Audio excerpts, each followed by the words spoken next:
अधिकार दिँदाखेरि अर्काको अधिकार हनन गर्ने पनि कुरा होइन नि त यो कुरा। यसमा को मान्छे कसरी कसरी जोडिए के प्रयोजन भयो यो समयक्रममा पर्दा उगार्नुपर्छ भन्छु मैले। यो खोल्नुपर्छ बाहिर। र जुन किसिमका प्रोपगन्डाहरू हल्लाका भरमा जुन किसिमको अनुसन्धानमा यसले अहिलेसम्म पनि एउटा पत्ता लगाउन सकेका छैन। म त आग्रह गर्छु नि, हिजो कुनै पार्टीको सरकार थियो, त्यो पार्टीको सरकार भए बापत हिजो कतिपय नारा र जुलुस र त्यसको अगुवाई र नेतृत्व गरियो। आज त ती नारा जुलुस लगाउने साथीहरूकै सङ्घ सरकार नेपाल केन्द्र सरकार छ, उहाँहरूकै छ।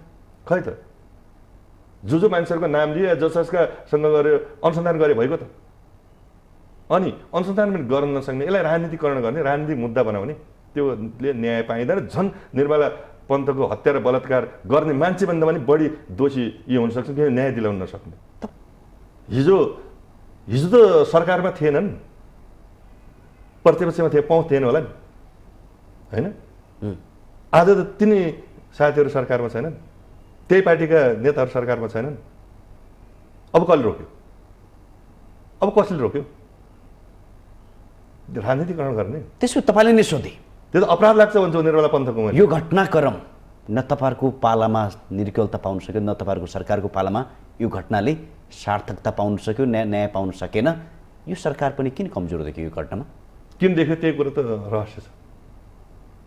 हिजो देखाएको थियौँ भने त किटेर भने होइन। यो कुरा तपाईँले बताउनु पर्यो नि, तपाईँको क्षेत्रमा आरोप लगाएन। मैले भने मसँग अनुसन्धान गर्ने कुनै निकाय छ, संरचना छ, या संरचना गठन गर भन्ने अधिकार दिनु पर्यो। त्यो अनुसारले कति बजेट लाग्छ विनियोजित गरौँला, परिचालित गरौँला नि। मैले प्रहरीको अनुसन्धानमा हस्तक्षेप गर्न पाउँछु या मलाई सबै सूचना दिन्छन्, प्रहरीले दिन्छन्, उसको रिपोर्टिङ गर्ने त निश्चित क्षेत्र होला नि। अरू कुनै बेला भिआइपी भन्ने, कुनै बेला भिभिआइपी भन्ने, कुनै बेला तत्कालीन गृहमन्त्रीको छोरा भन्ने, कुनै बेला यो अमुक होटलभित्र यतिको नम्बर कोठामा भन्ने, त्यहाँ भनेको छ।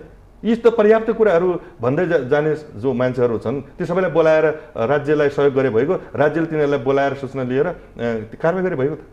त्यसो भए राज्य किन असफल भयो? किन असफल भयो यही कुराको लागि रहस्य छ।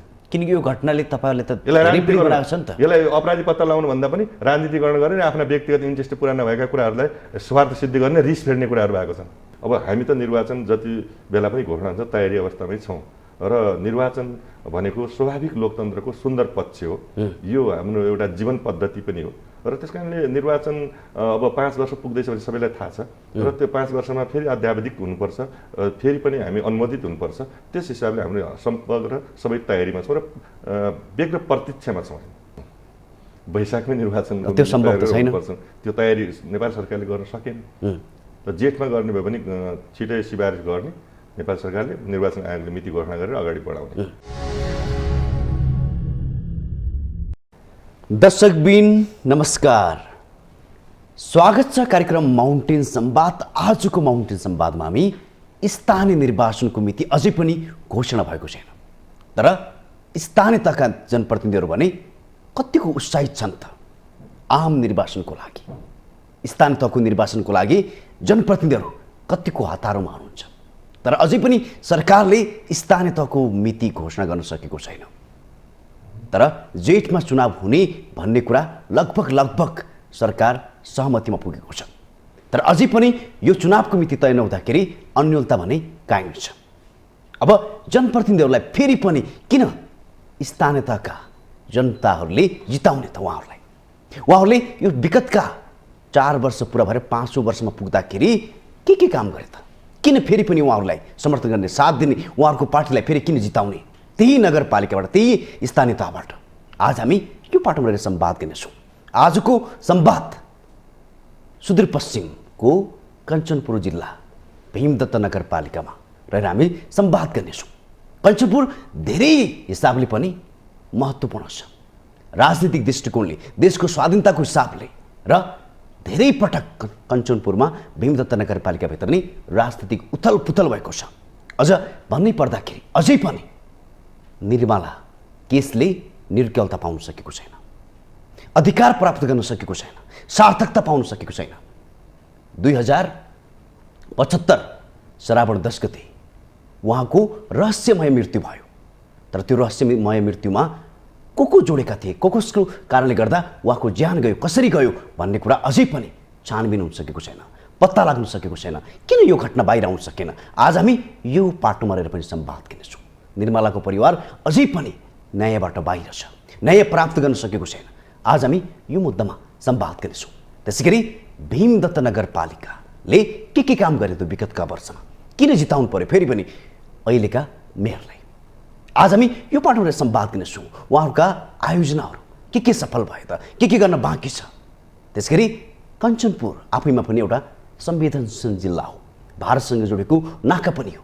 यसमा उहाँहरूको अन्तर्राष्ट्रिय सम्बन्ध कसरी कायम गरिराख्नु भएको छ? आज हामी यो पाटोमा रहेर संवाद गर्नेछौँ। त्यसै गरी समग्र राजनीतिको प्रभाव कञ्चनपुरमा के छ, भीमदत्त नगरपालिकामा के छ, हामी यो पाटोमा रहेर संवाद गर्नेछौँ। आज संवादको लागि जोडिनु भएको छ भीमदत्त नगरपालिकाका मेयर सुरेन्द्र विष्ट। अब भने आजको संवादमा उहाँलाई जोड्न चाहन्छु। तपाईँलाई स्वागत छ। धन्यवाद। अब सुरुमा तपाईँलाई मैले के सोधेँ भने अब तपाईँहरू स्थानीय चुनावको निर्वाचनको तयारीमा हुनुहुन्छ। ठ्याक्कै निर्वाचन कहिले गर्ने पक्षमा हुनुहुन्छ तपाईँहरू? होइन, अब स्थानीय निर्वाचन समयभित्र हुनुपर्छ। यसको अवधि 5 वर्ष हुन्छ र फेरि जनताका बिचमा गएर अनुमोदित हुने यो जनप्रतिनिधिहरू नयाँ हिसाबले काम गर्न तयार हुने कुरा हो। भीमदत्त नगरपालिकाका सन्दर्भ मात्र होइन, मैले मेरो तर्फबाट कुरा राख्दाखेरि समयमा निर्वाचन हुनुपर्छ। तर हामीले निर्वाचन कुन मितिमा गर्ने भन्ने त हामीसँग अधिकार छैन। सरकारले छिटोभन्दा छिटो स्थानीय निर्वाचनको मिति घोषणा गरेर अब निर्वाचनको तयारी र अगाडि बढाउनुपर्छ। त्यसो भीमदत्त नगरपालिकामा सरकारले भनेअनुसार जेठभित्रै अब निर्वाचन गरौँ भनेर भनिराख्नु भएको छ। यसको माहौल, यसको प्रभाव कतिको परेको छ भीमदत्त नगरपालिकामा? भनेर भएन, किनभने स्थानीय निर्वाचन चाहिँ विभिन्न चरणमा भएका छन्। कतिपयको वैशाखमा 5 वर्ष कार्यकाल पुग्छ, कतिपय अषाढमा कुराहरू छन्। त्यस कारणले अहिलेको ऐन जो छ त्यसलाई संशोधन गर्नुपर्ने हो वा अहिले वर्तमान भएकै ऐनलाई टेकेर निर्वाचनको मिति घोषणा गर्ने र निर्वाचन आयोगलाई सिफारिस गरिसकेपछि निर्वाचन आयोगले त्यसको सम्पूर्ण तयारी गर्ने। अब हामी त निर्वाचन जति बेला पनि घोषणा हुन्छ तयारी अवस्थामै छौँ र निर्वाचन भनेको स्वाभाविक लोकतन्त्रको सुन्दर पक्ष हो। यो हाम्रो एउटा जीवन पद्धति पनि हो र त्यस कारणले निर्वाचन अब 5 वर्ष पुग्दैछ भने सबैलाई थाहा छ र त्यो 5 वर्षमा फेरि अध्यावधिक हुनुपर्छ, फेरि पनि हामी अनुमोदित हुनुपर्छ। त्यस हिसाबले हामीले समग्र सबै तयारीमा छौँ र व्यग्र प्रतीक्षामा छौँ। तपाईँहरूको पार्टीको कुरालाई आधार मान्यो भने निर्वाचन आयोगले प्रस्ताव गरेको जेठ 4 गते नै निर्वाचन गरौँ भन्ने कुरामा सहमत देखाएको छ। एमाले पनि, नेकपा एमाले पनि यसकै पक्षमा छ। जेठ 4 गते स्थानीय तहको निर्वाचन गरौँ भन्ने पक्षमा छ। यो कुरालाई त्यहाँको जनताले कसरी लिनुभएको छ? तपाईँको भीमदत्त नगरपालिकाका आम जनताले कसरी लिनुभएको छ? जेठमा होइन, हामीले वैशाखमै हुनुपर्छ भनेका छौँ। वैशाखमै निर्वाचन त्यो सम्भव त छैन। त्यो तयारी नेपाल सरकारले गर्न सकेन। र जेठमा गर्ने भयो भने छिटै सिफारिस गर्ने नेपाल सरकारले, निर्वाचन आयोगले मिति घोषणा गरेर अगाडि बढाउने। र हामी एकदम उत्साहित छौँ। किन पनि उत्साहित छौँ भने अहिलेको सङ्घीय लोकतान्त्रिक व्यवस्था अन्तर्गत हामीले नेपाललाई गणतन्त्रात्मक व्यवस्थामा ल्यायौँ। सङ्घीय लोकतान्त्रिक गणतन्त्र व्यवस्था ल्याइसके नयाँ राज्य पुनर्संरचना गरेर नयाँ राजनीतिक प्रणालीमा गयौँ। हिजो एकात्मक शासन प्रणाली थियो, अहिले सङ्घीय शासन प्रणाली छ र त्यो सङ्घीय शासन प्रणाली अन्तर्गत नेपालमा 3वटा सरकारको जुन व्यवस्था गर्यो र सहकार्य समझदारीमा हामी अगाडि बढ्ने 3 तहका सरकारका आफ्ना अधिकार छन्, आफ्ना जिम्मेवारी छन् र स्थानीय सरकारलाई पर्याप्त अधिकार छन्। 22वटा एकल अधिकार छन्, त्यसै साझा अधिकारहरू छन्। त्यो अधिकार अन्तर्गत हामीले काम गर्दै गर्दा पहिलो कार्यकालमा जननिर्वाचित प्रतिनिधिहरू आइसके पछाडि हामीले पहिलो कालमा जग बसाउने काम गरेका छौँ। लामो समयसम्म यसलाई मैले भनौँ कि नगरपालिका त्यति बेला नगरपालिकाहरू अहिलेको स्थानीय सरकारका रूपमा अधिकार प्राप्त या आफ्ना जिम्मेवारी कर्तव्य प्राप्त थिएनन्। हाम्रो स्थानीय निकायका रूपमा त्यति बेला थियो र त्यसले त्यति बेला केन्द्रीकृत शासन प्रणालीबाट सञ्चालन हुन्थ्यो र बिचमा निर्वाचन नभइसके पछाडि कर्मचारीहरूले लामो समयसम्म सञ्चालन गर्नुपर्ने कुरा भयो, जहाँ जनप्रतिनिधिहरूको उपस्थिति थिएन या कुनै बेला अब सर्वदलीय संयन्त्रका रूपमा चलाउने कुरा पनि त्यति व्यवस्थित ढङ्गले अगाडि जान सकेन। यस हिसाबले अब पहिलोपटक हामीले सङ्घीय शासन प्रणाली अन्तर्गत हामीले जसरी जनप्रतिनिधिहरूद्वारा पालिकाहरू सञ्चालन गर्ने कुराहरू जुन हामीले अगाडि बढायौँ, यो कुरालाई पुनः हामीले अध्यावधिक हुने, यसलाई पुनः अनुमोदित भएर चलाउँदाखेरि बनाइएको जगका आधारमा सुन्दर सहर बनाउने कुरा, समृद्ध सहर बनाउने कुरा र त्यहाँका सुखी नगरवासीहरू बनाउने कुरामा हाम्रो लागि जुन यसको दीर्घकालीन जुन प्लान छ, भीमदत्त नगरपालिकाको सन्दर्भमा कुराकानी गर्नुहुन्छ भने 25 वर्ष गुरु योजना बनाएका छौँ हामीले। अल्पकालीन, मध्यकालीन र दीर्घकालीन कुराहरू गरेका छौँ र दिगो विकासमा हामी विश्वास गर्छौँ। जुन आधार तयार गरिदिएका छौँ त्यो आधारमा नयाँ निर्वाचित जनप्रतिनिधि आएर काम गर्ने भने समृद्ध नगरपालिका हुन्छ, सुखी नगरवासी हुन्छन् भन्ने हामीलाई विश्वास छ। तपाईँले के सोध्नु चाहे? तपाईँले अघि जोड्नुभयो कि हामी त वैशाखमै निर्वाचन गर्न चाहिरहेका छौँ, तर त्यो सरकारले सम्भव गर्न सकेन। तपाईँहरूको कार्यकाल त लम्बिएको छ, किन यसमा चाहिँ तपाईँहरूलाई आपत्ति? हाम्रो पार्टीको मार्गदर्शक सिद्धान्त जनताको बहुल र हामी आवधिक निर्वाचनमा विश्वास गर्छौँ र हामी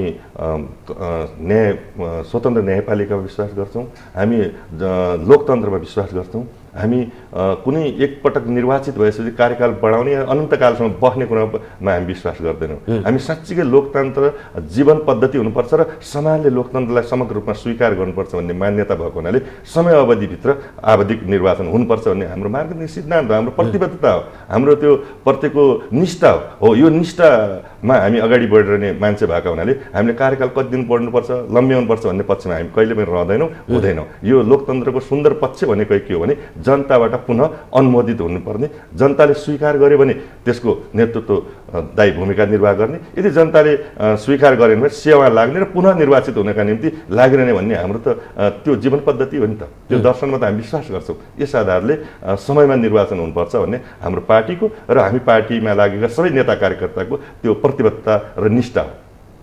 अब देशकै पुरानो नगरपालिका मध्ये एउटा नगरपालिका भीमदत्त नगरपालिका पनि हो, जसमा तपाईँको कार्यकालमा विगत 4 वर्ष पुरा भएर 5 वर्ष पुराउने क्रममा हुनुहुन्छ तपाईँहरू। लगभग 5 वर्ष पनि अब समाप्त हुँदैछ लेटभित्र। यो कार्यकालमा असार 14 भित्रै तपाईँहरूको चाहिँ पुरा हुँदैछ। यो कार्यकालभित्र तपाईँले देखिने गरेर के काम गरेर फेरि पनि किन नेकपा एमाले जिताउने? त्यहाँबाट मैले अघि पनि आग्रह गरेँ कि हामी नयाँ राजनीतिक प्रणालीबाट अगाडि बढ्यौँ र 3 तहको सरकारको जुन संविधानमा व्यवस्था भयो र पहिलो पटक यो संविधान अन्तर्गत निर्वाचन हुने कुरा स्थानीय तहको निर्वाचन सम्पन्न भएको थियो। त्यसपछि प्रदेश र सङ्घको निर्वाचन सम्पन्न भएको थियो। हामी निर्वाचित हुँदै गर्दाखेरि हामीसँग स्थानीय सरकार सञ्चालन ऐन थिएन। हामीले त्यो बेसमा काम गर्नुपर्ने सन्दर्भ भयो। स्वयं व्यवस्थापकीय कतिपय काम गरेर जानुपर्ने अवस्था रह्यो। त्यसैले हामीले पहिलो प्राथमिकता स्थानीय सरकारका आधारमा हामीले अगाडि बढाउँदा हामीले प्राप्त भएका अधिकारहरू एकल अधिकार या साझा अधिकारमा लाई कसरी कार्यान्वयन गर्ने भन्ने नै पहिलो हाम्रो विषय थियो। त्यसमा हामी व्यवस्थित ढङ्गले अगाडि बढाउन चाहन्छौँ, जहाँ दिगो विकासको परिकल्पना गर्न चाहन्छौँ। त्यसमा हामीले पहिलो त कानुन निर्माणको कुरा थियो। अहिले भीमदत्त नगरपालिकाले हाम्रा 80 भन्दा बढी कानुन निर्माण गरेको छ। पहिले कानुनी राज्य त कानुनी अनुसार सञ्चालन गर्नुपर्ने कुरा होला नि। त्यसै अनुसार कर्मचारीलाई समयमा समायोजन गर्ने कुरातिर गयौँ। हामीले व्यवस्थित ढङ्गले सबै कार्य विभाजन गरेर हामीले सुशासन, जवाबदेहिता र पारदर्शितालाई विशेषतः ध्यान दिने कुरा र दिगो विकासका निम्ति कसरी अगाडि बढ्ने त भन्ने कुराको लागि मैले अघि पनि कुरा गरेँ। अल्पकालीन, मध्यकालीन र दीर्घकालीन हुन्छ। कतिपय कुराहरू हामी हाम्रो कार्यकालमा सम्पन्न गर्छौँ, कतिपयको लागि त्यसका लागि आधार तयार गरिदिन्छौँ, कतिका निम्ति हामी दृष्टिकोण तयार गरिदिन्छौँ। यो आधारमा भीमदत्त नगरपालिकाले समृद्धिको बाटोतिर अगाडि बढेको छ। हामीले गरेका कामका सन्दर्भमा कुरा गर्दा हामी सन्तुष्ट छौँ। यद्यपि विश्वव्यापी महामारीका रूपमा जुन कोरोना भाइरसको रोकथाम र नियन्त्रणका निम्ति स्वयं पालिकाहरूले सबै आफ्ना समय या बजेट खर्च गर्नुपर्ने कुरा भयो। आफ्ना सबै सम्पदा त्यतातिर परिचालित गर्नुपर्ने कुरा भयो। त्यसका निम्ति केही हामीले सोच बनाइएका केही अगाडि सारेका योजनाहरूमा स्वाभाविक विकास निर्माणमा केही अवरोध चाहिँ भएको अवस्था हो। र भीमदत्त नगरपालिकाको सन्दर्भमा कुराकानी गर्दा त खुला सिमाना र सँगसँगै औपचारिक नाका जोडिएको भीमदत्त नगरपालिका भारतको सहरहरूसँग जोडिएको बोर्डर सिटीका रूपमा हामी यसलाई लिन्छौँ। र केवल भीमदत्त नगरवासीहरूको निम्ति मात्र थिएन, अरू पालिकाहरूमा जाने आम नेपालीहरूका निम्ति या भीमदत्त भएर भारततिर जाने अरू नागरिकहरूका निम्ति समेत हामीले क्वारेन्टाइनको व्यवस्थापन सँगसँगै स्वास्थ्य परीक्षण सँगसँगै सुरक्षित ढङ्गले सम्बन्धित गन्तव्यमा पुर्याउने कुराको व्यवस्थापन पनि गर्नुपर्ने कारणले हामीले यो सक्षमता ढङ्गले सम्पन्न गरेका छौँ भन्ने लाग्छ मलाई। पहिलो कोरोना आउँदाखेरि एकदम त्रासपूर्ण थियो, भयपूर्ण अवस्था थियो र दोस्रो लहर आउँदाखेरि, दोस्रो वेभ आउँदाखेरि त्यहाँ अधिकतम नगरवासीहरूको पनि मृत्यु हुने कुरा भयो। अरू ठाउँमा पनि त्यो मृत्यु हुनेका घटनाहरू बढे र स्वयं भीमराव नगरपालिकामा 100 भन्दा पनि बढी भीमराव नगरवासीले ज्यान गुमाए। यो अत्यन्त पीडादायी अवस्थामा हामी थियौँ। हामीले स्वास्थ्य क्षेत्रलाई विशेष प्राथमिकता दिएर काम अगाडि बढाउँदै गर्दा मैले विनम्रतापूर्वक आग्रह गर्छु, आज भीमराव नगरपालिकाले आफ्ना सारेका योजनाहरूलाई निष्पक्ष ढङ्गले मनन र छलफल गर्ने भने यति छोटो समयमा जुन आधार तयार भएका छन्, यो मलाई लाग्छ यो भीमदत्तको समृद्धि विकासका निम्ति यसले एउटा सुन्दर बाटो, सुन्दर गन्तव्य तय गरेको छ। तपाईँले के सोध्नु चाह्यो? तपाईँको पक्षबाट यो भन्नु स्वाभाविक होला, तर देशभरिका धेरै नगरपालिकाहरू स्थानीय तहको बारेमा संवाद गर्दाखेरि के पनि देखिन्छ भने त्यस ठाउँका मेयर उपमेयरहरूले सबै कुराहरूमा आफ्नो हक अधिकार जमाएका छन्। आफै डोजर किन्ने, आफै बाटो निर्माण गर्ने, ठेकापट्टा लिनेदेखि लगायत सम्पूर्ण कामहरू आफै लिने गरेको आरोप लागेको छ। तपाईँहरूको ठाउँमा त्यस्तो चाहिँ छैन? खास मैले सोधिहालेँ। कुनै ठाउँमा त्यस्तो आलोचनाका विषय हुन सक्छन्, तर समग्र जनप्रतिनिधित्वको रूपमा हेर्नु हुँदैन। हरेक संरचनाभित्र कमजोरी गर्ने मान्छे पनि हुन्छन्, राम्रो गर्ने पनि मान्छे हुन्छ, तर सिङ्गो सङ्गठनलाई, सिङ्गो क्षेत्रलाई त्यो ढङ्गले बुझ्नु हुँदैन। त्यो बुझ्दाखेरि अन्याय हुन्छ भन्छु मैले अघि पनि हाम्रो नगरपालिकामा एक शब्दमा भन्दा त्यो छैन, त्यो छैन, त्यो भएको पनि छैन। तपाईँ त्यसमा संलग्न हुनुहुन्न? हामी छैनौँ, नभएको संलग्न हुने कुरै भएन नि, छैन। अनि त्यो कुनै ठाउँका बादमा भएका कुरालाई समग्र जनप्रतिनिधिहरू यसो हुन् भन्ने ढङ्गले भनिदिनु हुँदैन, त्यो अन्याय हुन्छ। जनप्रतिनिधि पनि यसै समाजबाट आएका हुन् र यसै समाजप्रति उत्तरदायी छन्। त्यस कारणले हामी एउटा मिलेर बस्ने समाज हो नि त। हामी रचनात्मक आलोचना गरौँला, परिवर्तन गर्नका निम्ति, रूपान्तरण गर्नका निम्ति सहयोग गरौँला, तर मान्छेलाई ध्वंसात्मक आलोचना गरेर समाप्त गर्न त हाम्रो शैली होइन नि, हाम्रो जीवन पद्धति पनि होइन, हाम्रो पूर्वीय दर्शनले पनि त्यो मान्दैन। हामी त सहिष्णुतामा विश्वास गर्छौँ, हामी एकमा भातृत्वमा विश्वास गर्छौँ, हामी त असंलग्न राष्ट्रका रूपमा पनि हामीले अगाडि सार्यौँ नि त। हामी युद्धहरूमा विश्वास गर्दैनौँ कि, हामी त मेलमिलापमा विश्वास गर्छौँ। सहअस्तित्व स्वीकार गर्ने त हाम्रा जीवन पद्धति दर्शनहरू छन् नि। त्यस कारणले कहीँनिर कमजोरी भएको छ भने त्यो व्यक्ति विशेष, घटना विशेष कहाँनिर भएको छ भने त्यसको जस्टिफाई हुने गरी गर्दाखेरि आलोचना गर्न पाइयो। समग्रमा यस्तै कुरा छ। अहिले एउटा नयाँ बहसमा आग्रह गरौँ के कुरा हुन्छ त भन्दा अब सङ्घीयता नै असफल भयो, सङ्घीयताको काम छैन या अब प्रदेशहरूको काम छैन भन्ने कुरा हुन्छ। के यो प्रयोगशाला हो र हरेक बेला यो काम छैन ऊ काम छैन भन्ने ढङ्गले 50औं वर्षसम्म पनि सङ्घीयता शासन लागू प्रणाली भएका देशहरूमा पनि कतिपय समस्या त छन् नि। एकात्मकताभित्रमै समस्या छन्, सङ्घीयताभित्र छन्। 5 वर्ष पुगेका छन्, प्रदेश काम लाग्दैन। यो कुरा होइन, यो प्रयोगशाला होइन हो। सुधार गर्न सकिन्छ, त्यसमा क्षमतावान मान्छेहरूलाई जिम्मेवारी दिन सकिन्छ, त्यसमा केही कुराहरू ग्याप छ भने त्यसलाई हटाउन सकिन्छ। तर समग्र विकासका निम्ति त हामीले त 62-63 को जनआन्दोलन र सँगसँगै जनयुद्धको पनि फ्युजन गरेर नयाँ राजनीतिक प्रणाली व्यवस्था ल्याएको हो नि त। यसमा त सयौँ शहीदहरूको त्याग बलिदान छ र हजारौँ लाखौँ जनताहरूको समर्थनबाट ल्याएको व्यवस्थालाई अब 4 वर्ष नपुग्दै यो भएन भनिदिनु होइन, यो अतिवादी हुन्छ। त्यस कारण मैले विनम्रतापूर्वक आग्रह गर्न चाहन्छु कि भीमदत्त नगरपालिका किन हामीले गरेका काम कुराको लागि भन्दैछौँ त भन्ने कुरा तथ्यले भनौँ होला नि त। हामी तथ्यले भन्नु पऱ्यो नि त। त्यसै मैला लागेको कुरा एकदम ठिक छ, गजब छ भन्ने कुरा होइन। हामी लामो समयसम्म यो जननिर्वाचित प्रतिनिधि नभएका कारणले जनतामा तीव्र विकासको अपेक्षा थियो र सबैको एउटा विकासका निम्ति धेरै हुन्छ कि एकैचोटि सिंहदरबार गाउँ गाउँमा आउँछ, एकैचोटि मूल उठाउँछ भन्ने कुरा पनि भनिया होलान्। मैले केही कुरा थप्छु, के जोड्छु भने यो बाचा आम जनताको तपाईँहरूले गर्नुभयो नि त। जब तपाईँहरू निर्वाचनमा जानुभयो, तपाईँले के गर्छु भने तपाईँले अनुरोध गर्नुभयो, गुहार्नुभयो, त्यसपछि नेकपा एमाले 1 नम्बर पार्टी बन्यो। अनि फेरि दोष नेपाली जनतालाई तपाईँहरूले दिने? नेपाली जनतालाई दिएको छैनौँ।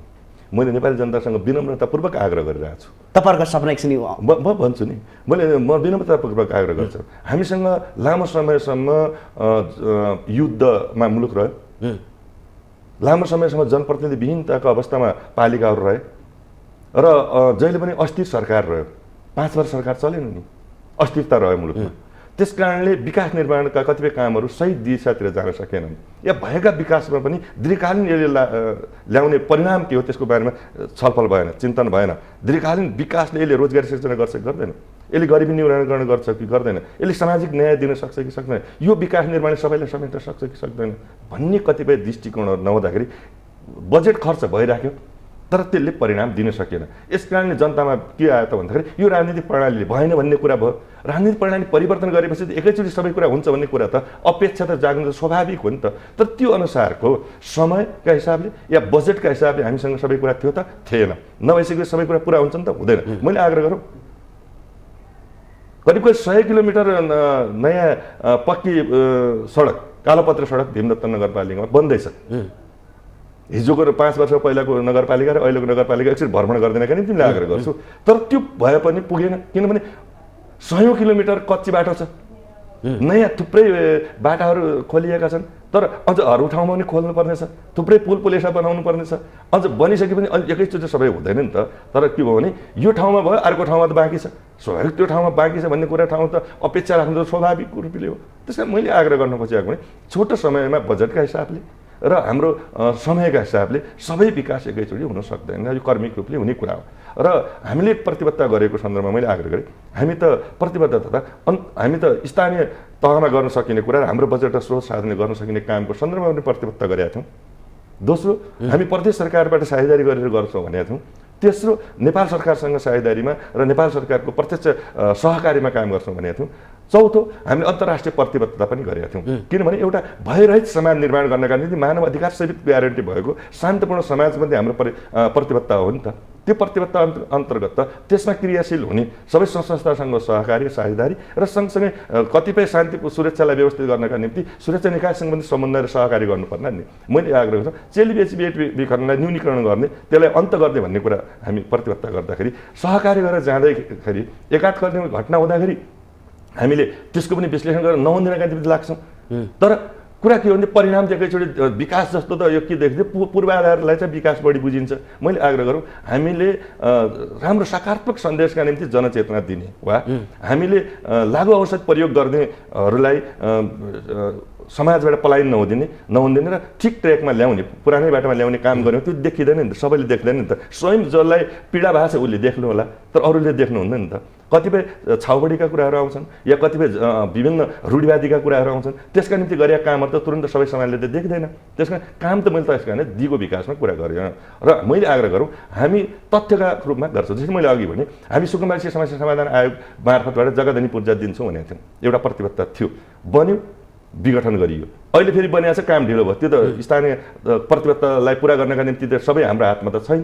हामीले दोस्रो मैले भने कि हामीले के भनेका थियौँ त भन्दाखेरि 5000 ज्येष्ठ नागरिकहरूलाई भत्ता पुर्याउने या सामाजिक सुरक्षा भत्ता पुर्याउने भनेका थियौँ। त्यो त पालिकाले त्यो भत्ताको कुराको लागि त आफ्नो कोषबाट त होइन, नेपाल सरकारले गर्छौँ भनेको थियो। नेपाल सरकारका तर्फबाट गर्ने प्रतिबद्धता केन्द्रीय निर्वाचनमा प्रतिस्पर्धा गर्दाखेरि ती कुराहरूसँग हामी साझेदारी गर्छौँ भनेको थियौँ। किनभने सामाजिक सुरक्षालाई भत्तालाई वितरण गर्ने टोलमा सम्बन्धित व्यक्तिसँग पुर्याउने कुरा त हाम्रो जिम्मेवारी थियो, हामीले त्यसलाई पुरा गऱ्यौँ। तर 4000 पुर्याए, 5000 पुर्याएको छैन, 5000 पुर्याउनु पर्छ भन्यौँ। एउटा कुरा उदाहरण अरू दिन्छु मैले कि जसरी लामो समयसम्म बन्द रहेको एयरपोर्टलाई सञ्चालन गर्छौँ भन्यौँ, हामीले त्यो प्रतिबद्धता थियो। त्यो प्रतिबद्धता होइन, अलपत्र छैन। अहिले पहिलोचोटि सङ्घ सरकार, प्रदेश सरकार र स्थानीय सरकारका बिचमा सहलगानीमा त्यो टेन्डर प्रक्रिया अगाडि बढेर ठेक्का बन्दोबस्ती भएछ, अस्ति शिलान्यास भइसक्यो र स्वयं भीमदत्त नगरपालिकाले 3.5 करोड रुपियाँ त्यसमा बजेट विनियोजित गरेर हामी त्यो एयरपोर्टलाई पुनः सञ्चालन गर्छौँ भनेर छौँ। मैले भन्नु खोजेँ यसमा केही जोडिहाल्छु म। जोड 5 वर्षमा तपाईँहरूको शिलान्यास मात्रै भयो, काम पुरा हुनु पर्थ्यो, के कारण ढिलाइ हो? त्यसो भए म भनौँ,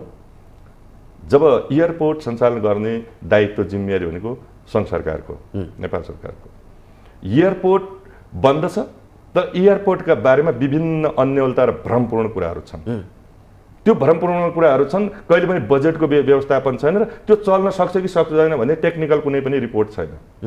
त्यस आधारमा हामीले एयरपोर्टलाई पुनः सञ्चालन गर्न सकिन्छ भन्ने कुरा हामी मान्यता र विश्वास बोकेका थियौँ। त्यस आधारमा हामीले छलफल गर्दै जाँदाखेरि यहाँ कन्भिन्स थिएन कि त्यो एयरपोर्ट चल्न सक्दैन। त्यहाँ भ्रमपूर्ण कुराहरू आयो कि त कहिले चाहिँ उत्तर दक्षिण छ, कहिले चाहिँ भारतीय उतै आकाश चाहिँ त्यसले जानुपर्ने बाध्यता हुन्छ, कहिले सुग्लाफाटा राष्ट्रिय निकुञ्जको जङ्गली जनावरलाई त्यसले डिस्टर्ब गर्छ भन्ने यस्ता भ्रमपूर्ण कुराहरू आइरहे र हामीले त्यो हुँदैन, हिजो चलेको चल्छ भन्यौँ। तर हामीलाई एउटा सहयोग के प्राप्त भयो, म आज सम्झिन चाहन्छु मैले कि क्याप्टन वेद उप्रेतीलाई म सम्झिन चाहन्छु, सम्मान पनि गर्न चाहन्छु। उहाँ स्थानीय हुनुहुन्थ्यो, उहाँले भन्नुभयो होइन चल्न सक्छ, यो त्यहाँ रहेको कर्मचारी साथीहरूमा भ्रम छ, त्यो हटाउनका निम्ति मैले टेक्निकल सपोर्ट गर्छु। म स्वयं इन्डोनेसियामा फ्लाइट गरिरहेको छु र योले के फरक पार्दैन, यसको चौडाइ पनि मिल्छ, लम्बाइ पनि मिल्छ। भन्नुभयो, उहाँले तथ्याङ्क हामीलाई दिनुभयो र त्यही कुरा लगेर हामी नागरिक उड्डयन विभागतिर गयौँ। तर 5 वर्षमा तपाईहरुले यही कुरामा अल्झिनु भयो। यही कुरा गरेँ मैले, त्यो कुरा गयौँ, छलफल भयो, लामै बहस भयो र मैले सम्झिन चाहन्छु स्वर्गीय तत्कालीन मन्त्री पर्यटन मन्त्री रविन्द्र अधिकारीलाई। उहाँले ल टिम गठन गरेर पठाउँछु भन्नुभयो, टेक्निकल टिम पठाउनु भयो। त्यसपछि उहाँको प्लेन एक्सिडेन्ट भएर उहाँ बित्नुभयो। त्यसपछि पर्यटन मन्त्रीका रूपमा हामी योगेश भट्टराई आउनुभयो। उहाँले त्यो टिमको फाइनल रिपोर्ट सुन्नुभयो र अब लगानीको कुरा आयो।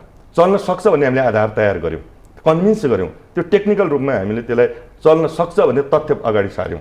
त्यो सारिसके पछाडि मन्त्रालय त्यसमा कन्भिन्स भयो र विभाग चाहिँ कन्भिन्स भयो र अब प्रक्रियागत रूपले अगाडि बढाउँदाखेरि लगानी कहाँबाट लाउने भन्ने कुरा आयो।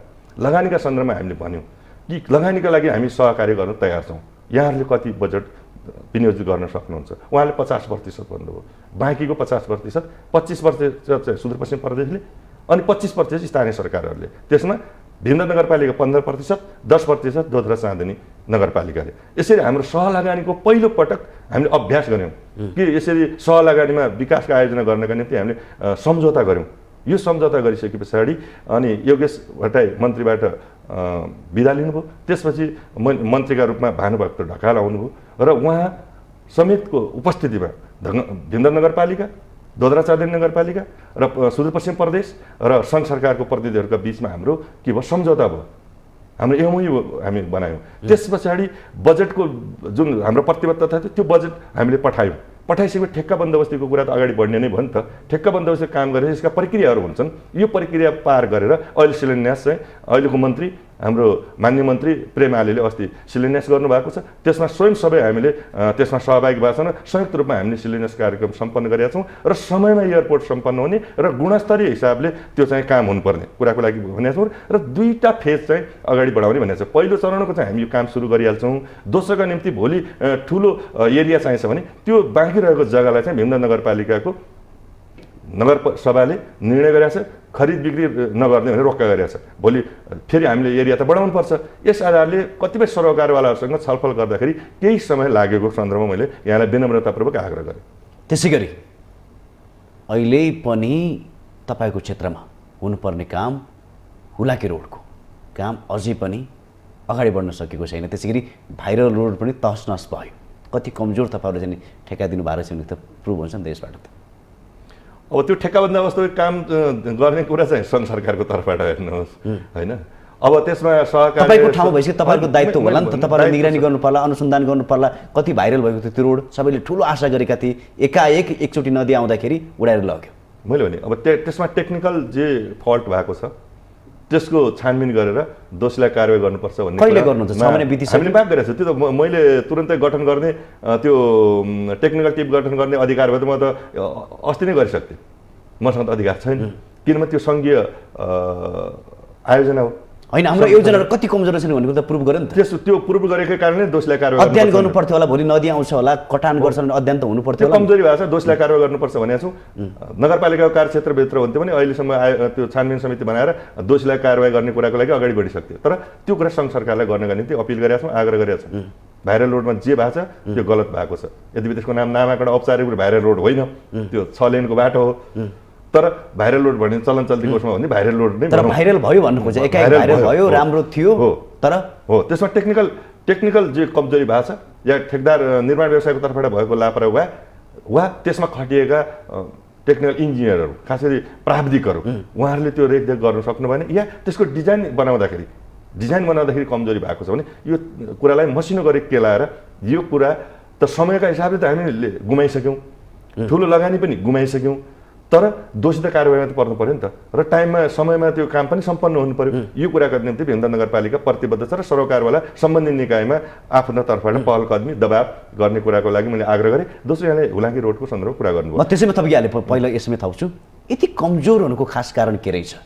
यो टेक्निकल त्यतिलाई बनाउँदाखेरि यसको इस्टिमेट या यसको दीर्घकालीन रूपले महाकालीमा पानी कति आउन सक्छ त, बाढी कति आउन सक्छ त, पूर्व अनुमान भन्छन् नि। हामी योजना बनाउँछौँ 10-15 वर्षका, 10-15 वर्षका होइन नि त, 100औं वर्षका योजना त कम्ती सोच्न सक्ने दिमाग हुनु पर्यो, सोच्न सक्ने त्यो टेक्निकल माइन्ड हुनु पर्यो। त्यस्ता व्यक्तिहरू थिएन, यसरी बुझौँ।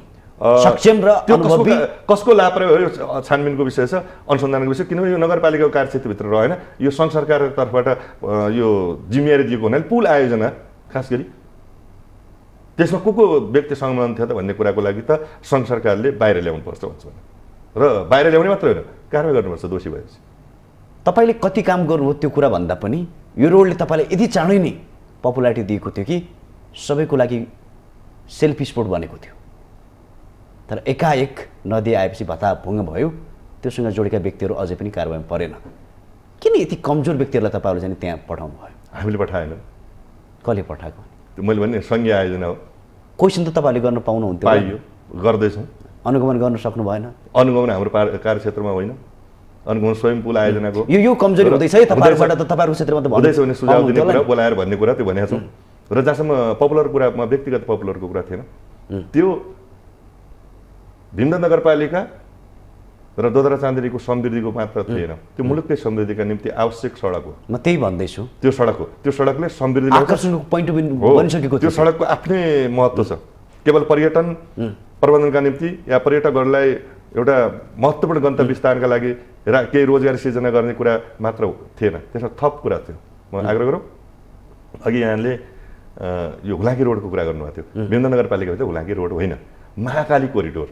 पहिला महाकाली लोकमार्गका रूपमा यसको भन्ने गरिन्थ्यो, पछि एकचोटि गौरवको आयोजनामा राख्यो नेपाल सरकारले, पछि गौरवको आयोजनाबाट हटायो र महाकाली कोरिडोरका रूपमा अहिले त्यो अगाडि छ।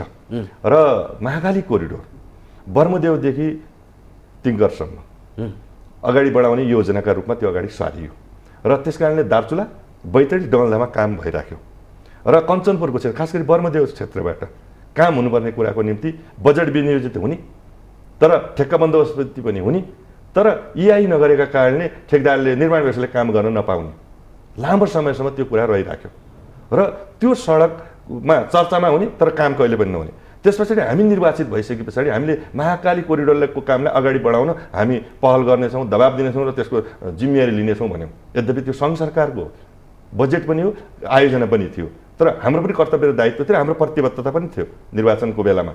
र त्यही प्रतिबद्धता अनुसार खोज्दै जाँदाखेरि यो सिंहदरबारको अझ पनि संरचनाहरू के छ भन्ने कुरा कहिलेकाहीँ तपाईँ पनि भुक्तभोगी हुनुभएको छ, हामी त भुक्तभोगी गऱ्यौँ, कुनै बेला छुट्टै बेला चिया गफमा कुरा गरौँ।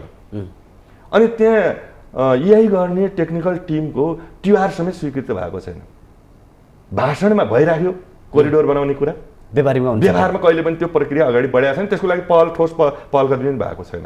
हामी निर्वाचित भइसकेर आइसकेपछि त्यो खोज्दै जाँदाखेरि एउटा दराजमा धुलो टकटकाएर खोज्नुपर्ने अवस्थामा भयो। टिआर पास गऱ्यौँ, गराइयो, टिआर पास गराइसके पछाडि लामो उसमा पर्यटन पछाडि इआई गर्नका निम्ति टेक्निकल टिम गयो, उसले आफ्ना प्रक्रियागत कामहरू गर्यो, सार्वजनिक सुनवाईदेखि लिएर त्यहाँ सबै कुराहरू गरिसके पछाडि अनि फाइनल रिपोर्ट दिइसके पछाडि रोकियो। मैले त धन्यवाद दिन्छु अहिलेको मन्त्री वन मन्त्री हुनुहुन्थ्यो प्रेम आले, मान्य प्रेम आलेलाई, उहाँले एउटा धेरै पहल गरिसकेपछि कर्मचारी उसबाट त्यो अगाडि बढाउने क्रममा केही छ नि के मिलाएको छैन भनेर रोक्नुभयो र उहाँले एउटा मलाई सुझाव दिनुभयो। सामान्य तत्कालीन सामान्य प्रधानमन्त्री हाम्रो केपी शर्मा ओलीलाई भेट्न जानुहोस्, एउटा कुरा राख्नुहोस् भन्नुभयो।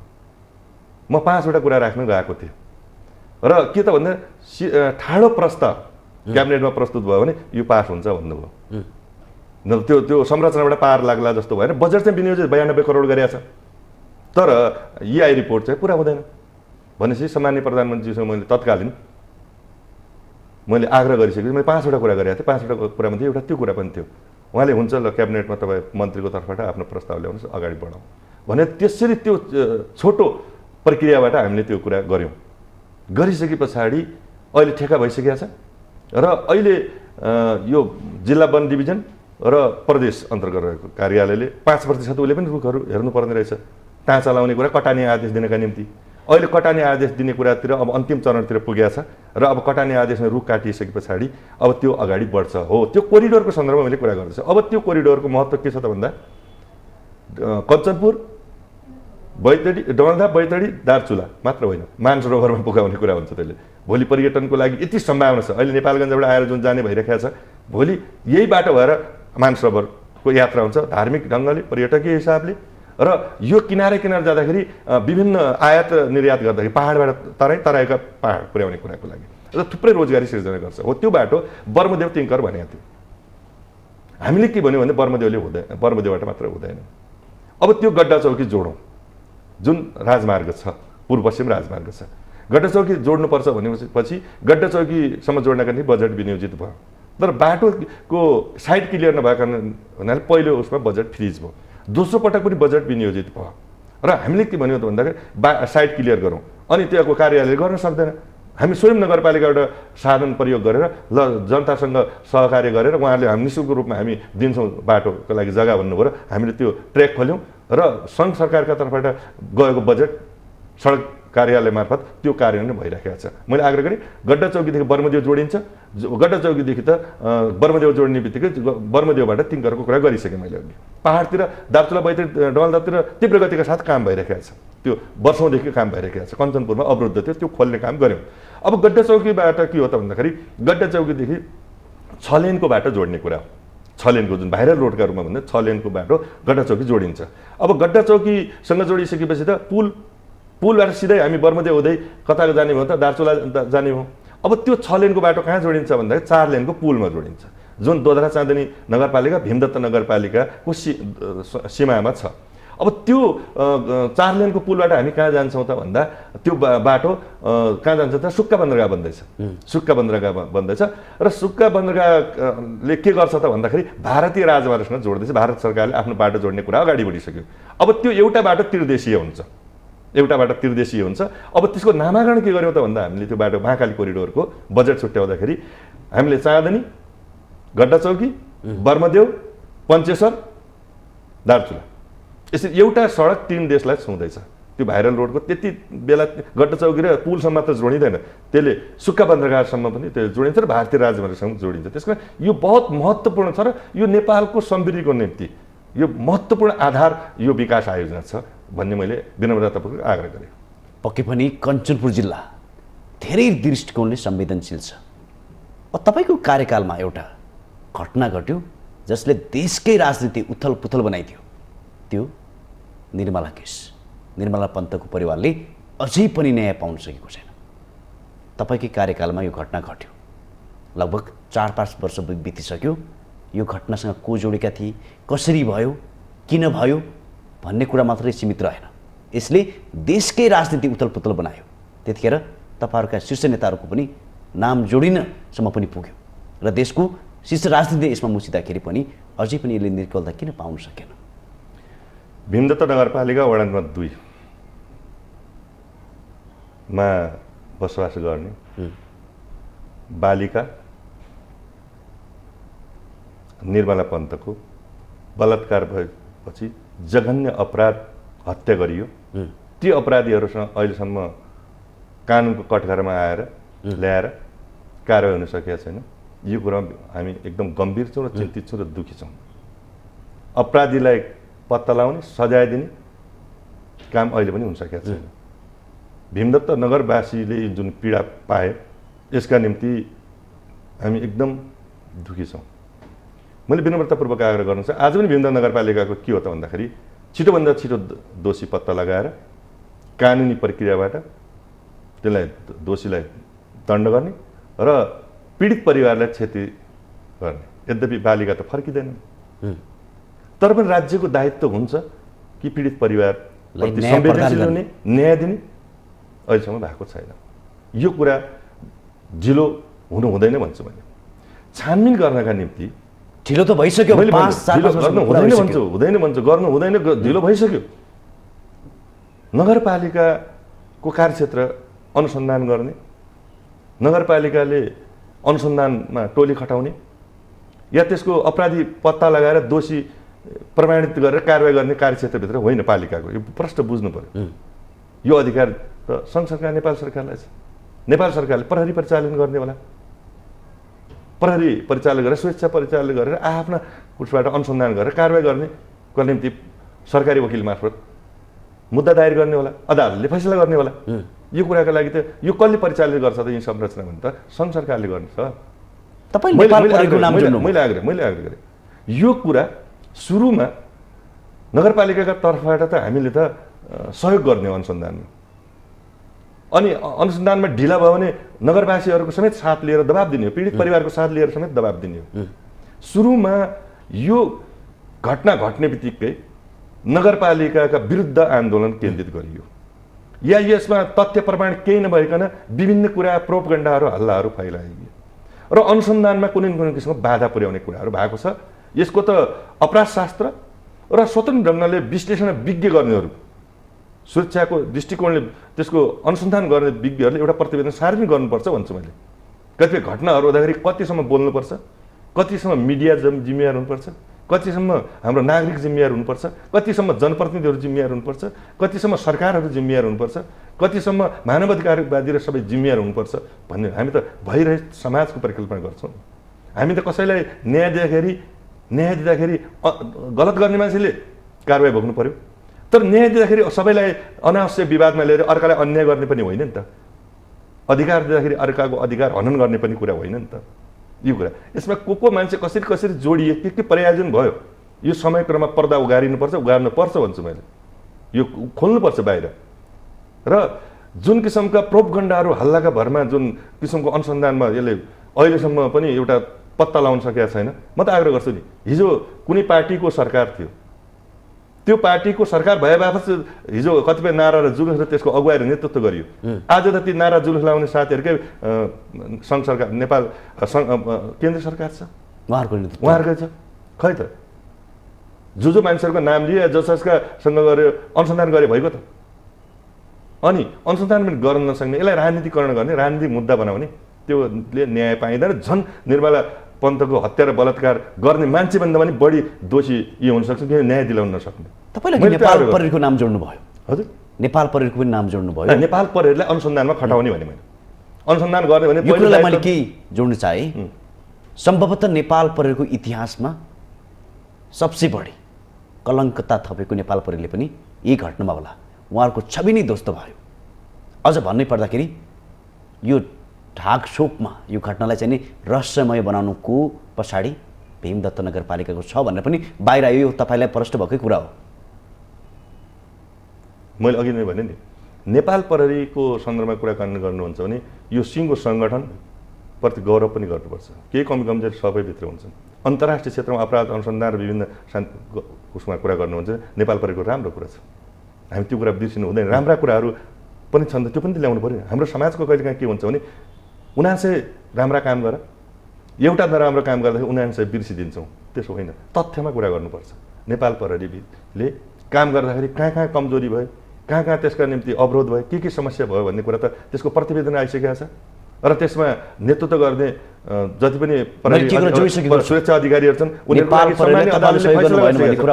सम्मान्य अदालतले फैसला गरिसकेका विषयमा के भनौँ, दोषी होइनन् भनेर उहाँ पुनर्बहाली भएर काम गरिसक्नु भएको छ। अनि मैले त्यसमा केही टिप्पणी गर्न मिल्छ र? दोस्रो, भीमदत्त नगरपालिकालाई पनि जोड्ने कुरा भयो। भीमदत्त नगरपालिकामा निर्वाचित भएका जनप्रतिनिधि एउटा कुनै पार्टीबाट प्रतिस्पर्धा गरेर आए भन्दैमा प्रतिशोध गर्न मिल्छ, या कसैको व्यक्तिगत स्वार्थ पुरा गर्यो भन्दा जोड्न मिल्छ। तथ्यको आधारमा कुरा गरौँ न भनेको छु। के नगरपालिकाको अपराध अनुसन्धान गर्ने कार्यक्षेत्र हो, कार्यथल हो, के उसको कार्यक्षेत्रभित्र आउँछ? या भनिदिनु पऱ्यो नगरपालिकालाई सम्पूर्ण अधिकार दिन्छौँ भनेर संविधान या कानुन संशोधन गरेर नगरपालिकालाई जिम्मा दिनु, हामी हाम्रो ढङ्गले परिचालित गरेर त्यसको जिम्मेवारी लिउँला। सफल भयो भने हामी सबै एउटा बधाई पाउँला, यदि सकेन भने आलोचना पाउँला, खेप्न तयारै छौँ त। तर नगरपालिकामा कुनै कारणवशले प्रोपगण्डा फैलाइदिने, तथ्यका आधारमा कुरा गरौँ नि त। मैले आग्रह गरेँ कि यति नम्बर कोठाबाट यसो भएको छ भन्ने त भनेको छैन। अनुसन्धानका लागि त्यो किल्यो होइन, मान्छेहरू ल्याएर खोजेर ल अनुसन्धान भन्ने मान्छेहरूबाट पत्ता सुरु गर्ने कुरा त भइहाल्यो नि त। अनुसन्धानका त आफ्ना तरिकाहरू छन् नि, आफ्ना नर्म्सहरू छन् नि, त्यो भित्र रहेर कुरा गर्नु पऱ्यो नि त। त्यस कारण रिसहरू या कुनै आवेगहरू, कुनै स्वार्थहरू साधेर हुन्छ। म त सबैका बिचमा उभिएर कुरा गर्न तयार छु, छलफल गर्न तयार छु। मलाई बताइदिनु पऱ्यो, यस कारणले भीमदत्त नगरपालिका यहाँ चुक्यो भनिदिनु पऱ्यो त। हो, भीमदत्त नगरपालिकाको नगर प्रमुख एउटा महत्त्वपूर्ण बैठकमा थियो। बैठकमा हुँदाखेरि हामीले फोन कहिलेकाहीँ, अहिले तपाईँसँग मैले कुराकानी गर्दाखेरि फोन चाहिँ साइलेन्टमा राखेको छु। अहिले फोन उठाएन भने मलाई आरोप लाग्न सक्छ, तर म तपाईँसँग कुराकानी गर्दाखेरि टेलिफोन उठाउन सक्दैन। त्यति बेला मलाई सूचना पछि पुग्यो र मैले त्यति बेलाको प्रहरी जिल्ला प्रमुखसँग कुरा गरेँ, म त्यहाँ जानका निम्ति तयार छु। त्योभन्दा पहिला केही घटनाहरू थिए, खास गरी त्यति बेला कर वृद्धि भयो भन्ने कुरा अनावश्यक कुराकानी गरेर टेम्पो आन्दोलन लगायत गरेका थियो। नगर प्रमुखलाई विभिन्न ठाउँमा सुरक्षाका सहित प्रबन्ध गर्नुपर्ने कुरा थियो। त्यो मलाई नेपाल प्रहरीले त्यो कुरा गरिराखेका थियो। एक्लै कतिपय कुनै ठाउँ भिडभाडमा जाँदाखेरि सुरक्षालाई पहिला जानकारी सूचना दिएर या सुरक्षाको व्यवस्थित सुरक्षितमा जानुपर्छ भन्ने थियो। म त्यो कुरालाई नै मध्यनजर गरेर कुरा गर्दाखेरि अब अहिले त्यहाँ भिडभाड भएको घुसबैठिया भएर नजान सुरक्षा दिन सकिन्न भनिसकेपछि त्यो सिडिओका प्रमुख जिल्ला अधिकारीको कार्यालयमा समीक्षा हुँदाखेरि तत्कालीन एसपीले भन्नुभएको छ मैले रोक्याँ भनेर। त्यहाँको वस्तुगत घटना त्यो थियो। त्यहाँ मान्छे घुसबैठ भइसकेको थियो। त्योभन्दा पहिला मेरो घरमा ढुङ्गा प्रहार भएको थियो। त्यो कर बढायो भन्ने के कर नगर प्रमुखको ढुङ्गा हेर्नुपर्छ र त्यो यथार्थ थिएन। फेरि 50 रुपियाँ यो 35 दिन घटना दर्ताहरू 35 दिन गरेन भने 35 दिन पछाडि 50 रुपियाँ भन्ने थियो। त्यो त पहिल्यैदेखि लागिराखेको कुरा थियो। त्यसमा सामाजिक सञ्जालमा 0 थपेर 500 बनायो भन्ने हल्ला गर्ने, अनि टेम्पोहरू जहाँ राख्यो त्यहाँको कर लिन्छ भन्ने कुरा यस्ता भ्रम सिर्जना गरेर मेरा विरुद्ध आन्दोलन गराइएको थियो। या त्यहाँ ढुङ्गा हान्ने कुराहरू भइरहेको थियो घरमा भनेपछि यो परिस्थितिमा हामी काम गर्दै थियौँ। र यस पछाडि म त्यहाँ जान सकिनँ घटनास्थलमा। घटनास्थलमा प्रहरी जाने कुरा अनि त्यहाँको वडा अध्यक्षलाई मैले तपाईँ त्यहाँ मुचुल्कामा हुन्छ नि यो प्रक्रियागत उपस्थित हुने कुरा सबै कुरा गरौँ र त्यसको लागि पोस्टमार्टमको लागि त्यो अस्पताल ल्याउने कुरा होला। म त्यो कुरा छलफलमै छु, वडा अध्यक्षज्यूसँग अरूसँग छलफल गर्दैछु अनि सुरेशसँग छलफल गर्दैछु। जुलुस एकाएक नगरपालिकामा आइहाल्छ, नगरपालिकातिर लास ल्याउने कुरा हुन्छ। पोस्टमार्टम गर्नका निम्ति त्यहाँ लानु पर्थ्यो होला नि त। नगर प्रमुखले टेलिफोन उसको स्विच अफ थियो, उसले समयमा जानकारी पाएन। त्यसको दोष कति हो त्यो दोषको लागि त्यसको लागि क्षमा मागौँला। तर नगरपालिकाका विरुद्ध नगरपालिका नेतृत्वका विरुद्धमा अनि अनगर प्रचार गर्ने र त्यो जुलुस ल्याउने कुराहरू हुन्छ। पोस्टमार्टम गर्ने ठाउँमा जानु पर्यो। अनि त्यस पछाडि तुरुन्तै म दोस्रो दिन पीडित परिवारको सम्पर्कमा गएको छु। उहाँहरूसँग सम्पर्कमा गएर स्वयं प्रमुख जिल्ला अधिकारीको कार्यकक्षमा त्यो विषयमा छलफल भएको छ, कुराकानी भएको छ। त्यसको निम्ति नगरपालिकाका तर्फबाट गर्नुपर्ने सबै कर्तव्य पुरा गर्ने वचनबद्धता भएको छ। नगरसभाले कार्यपालिकाले निर्णय गरेको छ। अनि प्रदेश प्रमुखसँग कुरा भएको छ, माननीय मुख्यमन्त्रीजीसँग कुरा भएको छ, आन्तरिक मामला मन्त्रीजीसँग कुरा भएको छ। स्वयं म काठमाडौँ आएर त्यो तत्कालीन गृहमन्त्री रामबहादुर थापा उहाँलाई यो छिटो यसमा अनुसन्धान गरेर पत्ता लगाउने दोषी पत्ता लगाएर कारवाही गर्ने कुरा भनेको छु, दबाब दिएका छौँ। यिनी कुरा होला नि त। पीडित परिवारसँग राहत गर्ने कुरा, पीडित परिवारका मार्का बुझ्ने कुरा र जनप्रतिनिधिका नाताले अधिकार क्षेत्रभित्र रहेर जनताको साथ र पीडितको साथ लिएर हामी दबाब दिनु पर्थ्यो, पहल गर्नु पर्थ्यो। त्यो कुरामा हामी नलागिकन एकअर्काका विरुद्ध लाग्ने र अपराधी उप्किने कुरा, अपराधी भाग्ने कुरा या अपराधीलाई ढाकछोप गर्ने कुरा भएको छ। मैले यसमा गहनतम अनुसन्धान गर्नुपर्छ भन्ने छु। र नगरपालिकाका तर्फबाट नेपाल प्रहरीको तर्फबाट खटिएका टोलीहरू विभिन्न बेला टोलीहरू त्यहाँ गएका छन्। त्यहाँ के कति सहयोग भएको छ भन्ने कुरा त मैले अहिले सार्वजनिक नगरौँ। मैले त एउटा राज्यको हिसाबले सङ्घ सरकारका काममा सघाउने कुरा मैले पुरा गरेको छु। तर अनुसन्धानले अब भने तीव्रता पाउन सकेन, निर्मलाको परिवारले न्याय नपाउने भयो। पाउनुपर्छ। हिजो त सरकारमा थिएनन्, प्रतिपक्षमा थिए, पाउँथेन होला नि, होइन? आज त तिनी साथीहरू सरकारमा छैनन्, त्यही पार्टीका नेताहरू सरकारमा छैनन्। अब कसले रोक्यो? अब कसले रोक्यो? राजनीतिकरण गर्ने। त्यसो तपाईँले नै सोधे, त्यो त अपराध लाग्छ भन्छ निर्मला पन्थको। यो घटनाक्रम न तपाईँहरूको पालामा निर्कलता पाउन सक्यो, न तपाईँहरूको सरकारको पालामा यो घटनाले सार्थकता पाउन सक्यो, न्याय पाउन सकेन। यो सरकार पनि किन कमजोर देखियो यो घटनामा? किन देख्यो त्यही कुरो त रहस्य छ। हिजो देखाएको थियौँ भने त किटेर भने होइन। यो कुरा तपाईँले बताउनु पऱ्यो नि, तपाईँको क्षेत्रमा आरोप लगाएन। मैले भने मसँग अनुसन्धान गर्ने कुनै निकाय छ, संरचना छ, या संरचना गठन गर भन्ने अधिकार दिनु पऱ्यो। त्यो अनुसारले कति बजेट लाग्छ विनियोजित गरौँला, परिचालित गरौँला नि। मैले प्रहरीको अनुसन्धानमा हस्तक्षेप गर्न पाउँछु या मलाई सबै सूचना दिन्छन्, प्रहरीले दिन्छन्। उसको रिपोर्टिङ गर्ने त निश्चित क्षेत्र होला नि, या विशेष प्रहरीले मलाई सूचना दिन्छ। उसको त प्रमुख जिल्ला अधिकारी मार्फत कतिपय होला नि, उसका छैन। उसले दिने रिपोर्ट गर्ने त ठाउँ होला नि। के नेपाल सरकारका प्रधानमन्त्रीले पाउने सब सूचना सबै मैले पाउँछु, गृहमन्त्रीज्यूले पाउने, माननीय गृहमन्त्रीज्यूले पाउने सूचना मैले पाउँछु, सम्माननीय प्रधानमन्त्रीले पाउने सूचना मैले पाउँछु, मैले पाउँदैन। नगर प्रमुखका अधिकार क्षेत्रहरू त्यसमा स्थानीय सरकार सञ्चालन ऐनमा लेखा छ क्या, या अरू जनप्रतिनिधि साथीहरूको अधिकार क्षेत्र लेखा छ। अधिकार क्षेत्रभित्र बस्नु परेन हो। जनप्रतिनिधिका नाताले कतिपय अधिकार नलेखिया हुन्छन्। मैले भनिनँ अघि पीडित परिवार र त्यहाँका नगरवासीहरू र न्यायप्रेमी जनता, मानव अधिकारप्रति पत्रकार, नागरिक समाज सबैको सहयोगबाट मैले त्यो घटनामा दोषीहरूलाई पत्ता लगाउनका निम्ति दबाब गर्ने, कुनै सूचनाहरू छन् भने त्यो सूचनाहरू दिनका निम्ति अपिल गर्ने, आग्रह गर्ने। किनभने घटना त त्यही भीमदेव नगरपालिकामा भएको छ नि त।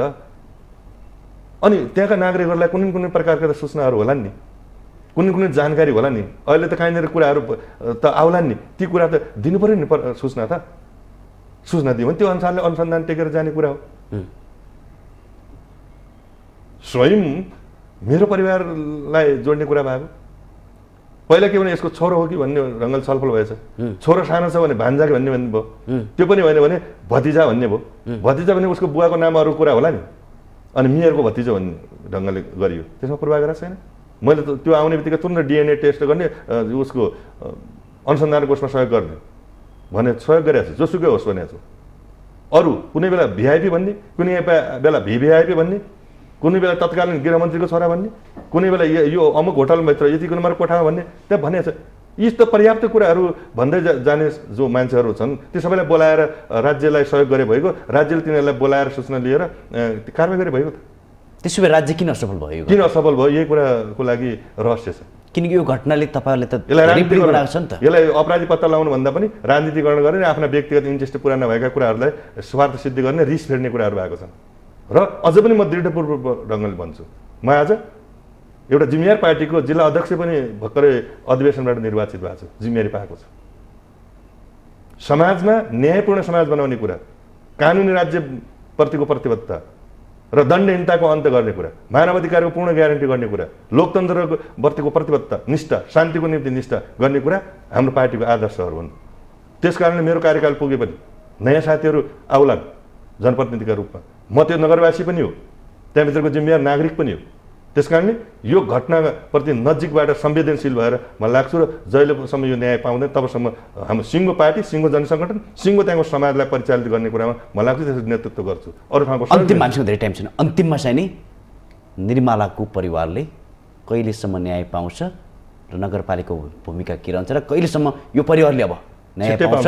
तर आश मारिसक्नु भएको छ परिवारले, हुँदैन। अन्तिममा चाहिँ हामी साथ प्रश्न पनि जोडिहाले, हामी साथ दिन्छौँ। निर्वाचनको तयारी के कतिको छ भीमदत्त नगरपालिकामा? अन्तिममा मैले यहाँ धेरै कुरा, मैले विकासका कुराहरू यहाँको बिचमा राख्न सकिनँ कि दुईवटा मोडलका कुरा गर्छु मैले। हामीले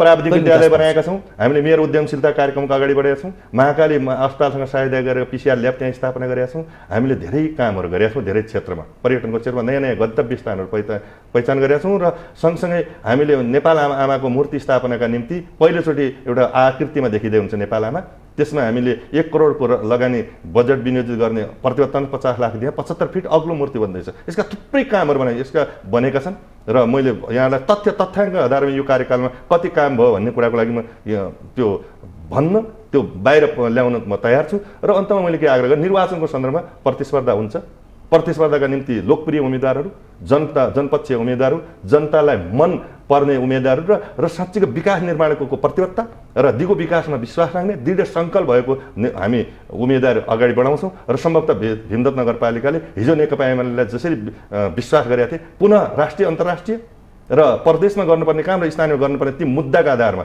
अधुरा कामहरूलाई पुरा गर्ने उसमा नेकपा एमालेको प्रत्याशीलाई जिताउँछन् र फेरि पनि नेकपा एमालेको नेतृत्वले सेवा गर्छ। पक्कै पनि तपाईँले भने जस्तै निर्मला केसले चाँडोभन्दा चाँडो निर्क्युलता पाउनुपर्छ। यो विषयमा अनुसन्धान केही कमजोर भएको छ, त्यो अनुसन्धानलाई फेरि तीव्रता पारिनुपर्छ। त्यसै गरी जो सक्षम राम्रो व्यक्ति छ त्यसले पनि फेरि पनि चुनावमा जित्नुपर्छ र स्वाभाविक रूपमा अन्त्यमा नेकपा एमालेलाई चुनावको पनि शुभकामना दिँदै यो संवादमा जुन यसको लागि धेरै धेरै धन्यवाद दिँदै बिदा हुन चाहन्छु। नमस्कार। नमस्कार, धन्यवाद।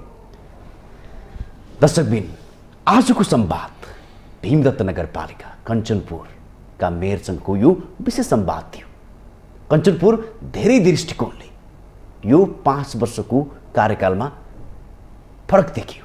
अझ भन्नै पर्दाखेरि देशकै राजनीति उथल पुथल हुनेसम्म यो घटनाक्रम अर्थात् यो जिल्लाले देशकै राजनीतिलाई उथल पुथल बनाउन सम्भव बनायो र धेरै कामहरू राम्रा भएका छन् र केही कामहरूले त्यहाँको छविलाई ध्वस्त पार्ने पनि काम गर्यो। अझ भन्नै पर्दाखेरि निर्मलाको केसले अझै पनि न्याय पाउन सकेको छैन। यो केसले गर्दा देशको राजनीतिको हरेक पाटोलाई असक्षम प्रमाणित गरिदियो। नेपाल प्रहरीको इतिहासमा पनि यति कलङ्क लागेको थियो भने त्यो निर्मलाको केसले नै नेपाल प्रहरीको छविमा पनि के धमिल बनाइदियो र अझै पनि त्यो विषयले निर्कौलता पाउन सकेको छैन। यो विषयमा चाँडोभन्दा चाँडो निकास पाउनुपर्छ, निर्मलाको परिवारले न्याय पाउनुपर्छ भन्ने आज सबै नेपालीको एउटै धारणा छ। भीमदत्त नगरपालिकाको मात्र होइन, यो केस आज सिङ्गो देशको नेपाली जनताले यो विषयमा चासो देखाइरहेका छन् र त्यसै गरी आम निर्वाचनमा अब सबै जनप्रतिनिधिहरू फेरि पनि उम्मेदैछन्। जो सक्षम छन्, जो असल छन्, उहाँहरूलाई जिताउनुपर्छ भन्दै आजको संवादबाट म कार्यक्रम सञ्चालक खगेन्द्र विष्ट बिदा हुन चाहन्छु। नमस्कार।